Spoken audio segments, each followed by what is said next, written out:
આપણી ગુજરાતીમાં એક કહેવત છે કે મારો એ હારો, કમાવ દીકરો સૌને ગમે. આવું જ કાંઈક જુનાગઢ જિલ્લા ભાજપમાં બની રહ્યું છે. આપણા માજી મિનિસ્ટર જે જવાહરભાઈ ચાવડાએ આપણા વડાપ્રધાનશ્રીને એક લેટર લખ્યો સંબોધીને.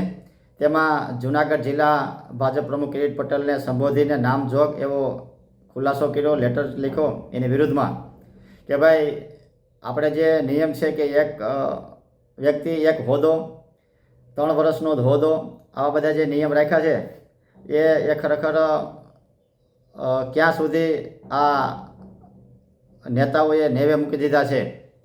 એમાં જુનાગઢ ભાજપ પ્રમુખ છે એ છેલ્લા 3 ટર્મથી એટલે સતત 9 વર્ષ સુધી જુનાગઢના ભાજપ પ્રમુખ રહ્યા છે. આ ઓછને કારણે તેણે અસંખ્ય ક્લાસ 1 અધિકારી, ક્લાસ 2 અધિકારી, ક્લાસ 3 અધિકારીને ક્લચમાં લઈ અને એને પોતાને કાં એના શરણાગતિ સ્વીકારી લ્યો, કાં ટૂંકમાં એ કેમ કરો. આવું અસંખ્ય વખત અસંખ્ય એવા બનાવ લોકમુખે ચર્ચાય છે. અમારી પાસે પણ અસંખ્ય એવી ફરિયાદો આવેલી છે. એટલે એ કાંઈ અજાણી વાત નથી. પણ સહકારી ક્ષેત્રની વાત કરું તો કિરીટ પટેલ જ્યારે મન ફાવે ત્યારે વિસાવદર માર્કેટિંગ યાર્ડના પ્રમુખ થઈ શકે, મન ફાવે ત્યારે જુનાગઢના માર્કેટિંગ યાર્ડના પ્રમુખ થઈ ગયા. ગીર સોમનાથ જિલ્લામાં પણ, એટલે કે જુનાગઢ જિલ્લાની વાત તો બરાબર છે, બરાબર, જે જિલ્લા પ્રમુખ જુનાગઢના છે, પણ એને ગીર સોમનાથમાં જિલ્લામાં જઈને પણ માર્કેટિંગ યાર્ડ તાળાના પ્રમુખ થવાની છૂટ. કારણ કે ત્યાં કોઈ નેતા જ નથી. હું તો કહું જુનાગઢ જિલ્લામાં પણ ભાજપના કોઈ નેતા એવા નહીં હોય મને લાગે છે કે જેથી કે જે હું કિરીટ પટેલનું સ્થાન લઈ શકે એવા. બાકી તો માન લો કે મને સાંભળ્યું હતું કે ભાઈ ખરેખર જુનાગઢ જિલ્લો છે ભાજપમાં વાંજણો નથી. પણ આજે સાબિત થાય છે આ જોતા કે ભાઈ આટલું બધું ભ્રષ્ટાચાર છતાં CR પાટેલનો પણ આમાં ક્યાંક ને ક્યાંક હાથ હોય. પોતાને પણ માન લો નાના મોટા કવર મળતા હોય એવું લાગે. એમાં કોઈ શંકાને સ્થાન નથી. કારણ કે કોને ન ગમે ભાઈ કમાવ દીકરો તો, જ્યાં ગજાગરો દીકરો ગમે, કમાવ દીકરો ગમે, આવું બધું હોય.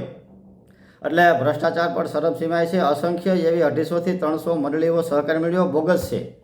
અત્યાર સુધી માન લો કે જ્યારે ભારતનું બંધારણ બન્યું ત્યાર પછી કોંગ્રેસ પાર્ટીની અસંખ્ય સહકારી ક્ષેત્ર બહુ આગળ હોય છતાં પણ ક્યાંય પણ એક જગ્યાએ જુનાગઢ જિલ્લામાં કોંગ્રેસની બહુમતી નથી. બોગસ મંડળી જેટલી બધી ઊભી કરી દીધી અને પરબારા એને મતદાનનો અધિકાર પણ આપી દીધો. આ વસ્તુ રજિસ્ટ્રારને ક્લાસ 1 અધિકારીને વિશ્વાસમાં લીધા વગર તો કાંઈ થાય નહીં. એ પણ પ્રેશરમાં હોય, એ પણ દબાણમાં હોય. એટલે આવું અસંખ્ય વખત થઈ રહ્યું છે. અને વારે ખેલે એ પોતાની મનમાની કરી અને સહકારી ચલાવતા હોય, અસંખ્ય ભ્રષ્ટાચાર કરતા હોય. સામાન્ય માન લો કે જગ્યા હોય અને એમાં પણ TPEPમાં પણ નાના મોટા ફેરફાર કરે, પોતાના હિતમાં હોય, પોતાના નાગરિકો હોય એને સાચવવા માટે. એટલે આ તકે હું આમ જનતાને પણ ખાસ નમ્ર વિનંતી કરું છું કે જો અને ખરેખર આપ બુદ્ધિથી વિચારો કે ભ્રષ્ટાચાર ભાજપનો કઈ તરફ જઈ રહ્યો છે. અને ભાજપમાં પણ ઉપલા લેવલથી પોલમપોલ છે. હોદ્દામાં જ લ્યો કે સહકારી ક્ષેત્ર લ્યો કે પોલિટિક્સ લેવલ લ્યો. એટલે જોઈ જવાહરભાઈની વેદના છે એ વાનની વડાપ્રધાન શ્રીની ઉપર કેવો અસર કરે છે. તે બદલ જય હિન્દ, જય ભારત.